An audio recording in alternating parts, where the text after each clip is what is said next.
Grosso modo, l'Océantum, c'est beaucoup une réflexion sur la vie d'une petite fille. C'est vraiment toutes ses réflexions à elle.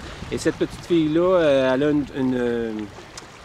un côté, une façon de transformer son univers, son monde autour d'elle, à partir constamment dans sa tête, à réfléchir, à voir des choses différentes, tout ça. Alors, la musique suit ça, ni plus ni moins. C'est ce qui m'a inspiré la pièce en question. L'extrait choisi, la raison pour laquelle je l'ai utilisé, c'est que, de un,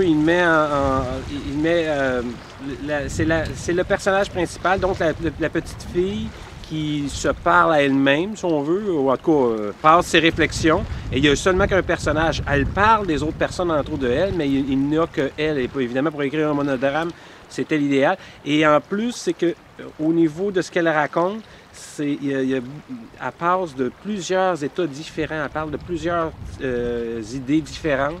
Ce qui est intéressant à partir de là en musique, c'est qu'évidemment, tu prends une idée, tu pars, tu peux ensuite de ça, tout de suite passer à une autre section avec une autre idée totalement différente. Alors, c'est la raison pour laquelle j'ai choisi cet extrait-là. Puis en plus que c'est, comme beaucoup de choses que M. Ducharme a écrit, pour moi, c'est très, très coloré. C'est vraiment une approche, une idée, une façon de parler qui est unique. C'est le seul, je pense, que j'ai jamais lu là, qui est écrit de cette façon-là. Alors, c'est pour ça que j'ai choisi l'extrait en question.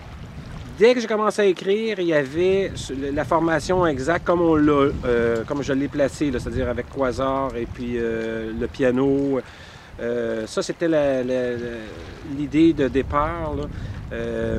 Maintenant, probablement que ça pourrait se transposer et être écrit pour différents instruments. Ça pourrait, mais c'est vraiment pensé spécifiquement pour un quatuor de saxophone avec voix.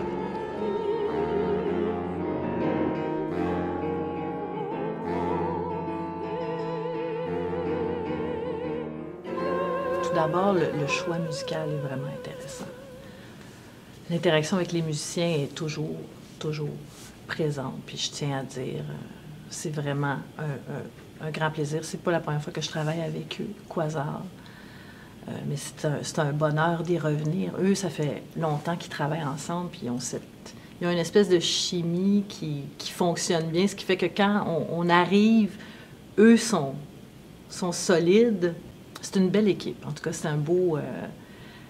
pour faire une aventure comme ça, c'est un peu comme si nous, on faisait cette espèce de voyage, pas initiatique, mais même si c'est un voyage dans l'imaginaire, c'est extrêmement exigeant. Ce que les personnages demandent un de l'autre, ça l'est. Ce que Luc demande de ses musiciens, demande au texte, ça l'est exigeant. C'est comme un voyage qu'on traverse ensemble, cette aventure-là. Par exemple, il y a des moments où après une espèce de tempête très dense de sons, on se retrouve comme dans une bulle émotionnelle ou un sentiment peut-être plus profond, ça devient très calme, puis on est comme au-dessus de la mer, puis il y a les baleines, ou on est dans la mer, on ne sait pas. On est sous l'eau, puis il y a un dialogue avec les baleines.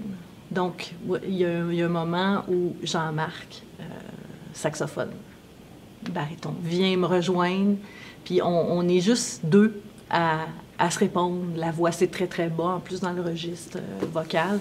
Donc, Luc a vraiment choisi une palette très variée. Je pense que c'est quelqu'un de très sensible, puis c'est quelque chose que j'aime beaucoup de cette œuvre-là, parce que ça vient justement toucher la corde. Je le décrirais comme ça, mais c'est d'une variété...